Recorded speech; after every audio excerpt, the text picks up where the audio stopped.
Well, I'm here with my good friend Colin Ferreira, and he and I met back in 2000, wasn't it? 2001. And Yeah. it was a strange kind of way we met, where I had gone to Barbados to speak to a very small group of people there. Some books were left behind. Colin was involved in marketplace initiatives there, and got a hold of my book, and then called me and asked me to come speak to a 22 nation conference in the Caribbean, and that really developed our friendship. You later became on my board, and this guy's very productive. He has 9 kids and owns an optical company in Trinidad, the largest one in Trinidad.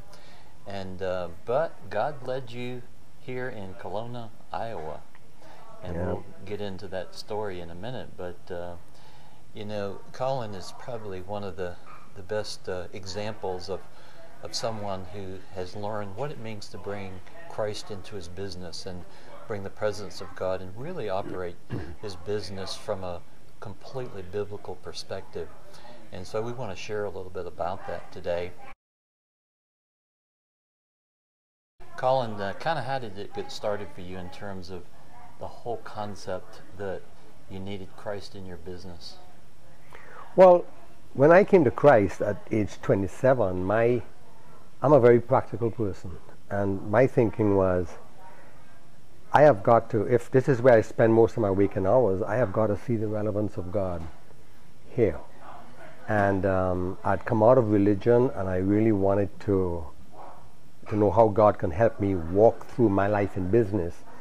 And for some reason, I think God put that desire in me to really search that out from day one. Yeah. And so you and I have traveled really in several countries together. You were part of the International Christian Chamber of Commerce, actually headed that up in Trinidad for a while, and Full Gospel Businessmen as well. And and then you know, God really changed your perspective on things, and you were living in Trinidad, and you had how many? 7 kids at that time? Yeah. And then all of a sudden, God leads you to come to Kelowna, Iowa. We often call it Midian. Yes. The place where Moses was in for 40 years, where there was nothing there. And so it was quite a different change for you, and the pace of life and everything. How did that come about?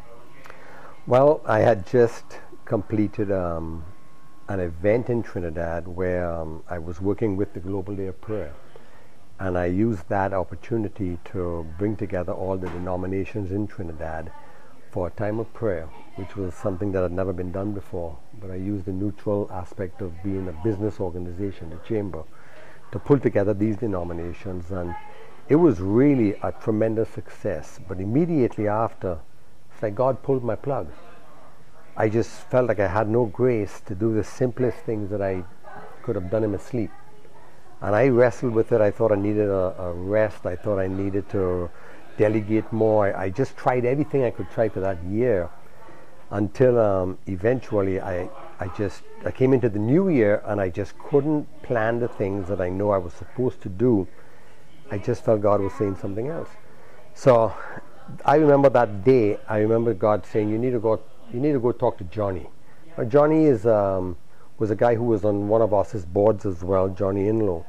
Very prophetic pastor, and he lived in Atlanta. And by the next day I was up in Atlanta talking to Johnny. And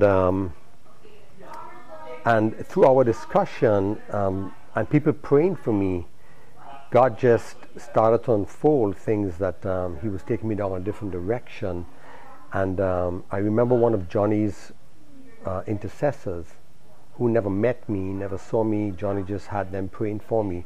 She sent him an email and said, I saw Colin on a pirate ship, and he looks like he was about to walk the plank. And it's not from anything he's done wrong, but it's more from there's just a lot of people on this ship that are all trying to get them involved in their organizations and what they were doing and so on. And I see the Lord coming and telling him to jump off.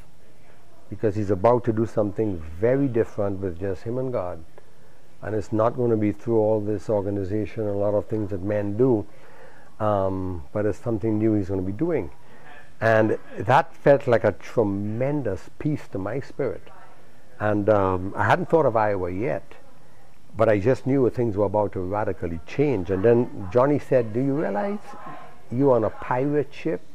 And he said a very profound statement that pirates go after legitimate treasure in illegitimate ways. And there's a lot of that that goes on in the church, where people are doing stuff. We use all the methods of the MBAs and the colleges and the models that we see where people have succeeded one way or another, and but it's not necessarily done by the Spirit of God.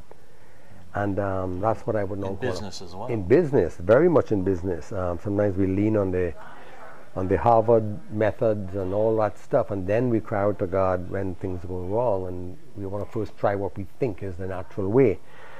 So what happened is that then I came back home, and within that week, God just made me, by someone talking about immigrating, my eyes just popped open, and we just started to look at Iowa. And I can't say that I chose to come here and I had that in my mind all along. It was just the way things happened that clearly God was leading me towards the doorway, shutting the door everywhere else, and pushing me through. So I would not even say that this was my own decision. I was kind of pushed through the door, and the doors were flying open, and within 4 months I had all my papers in place, which is very abnormal. And I had moved to Iowa, to Midian.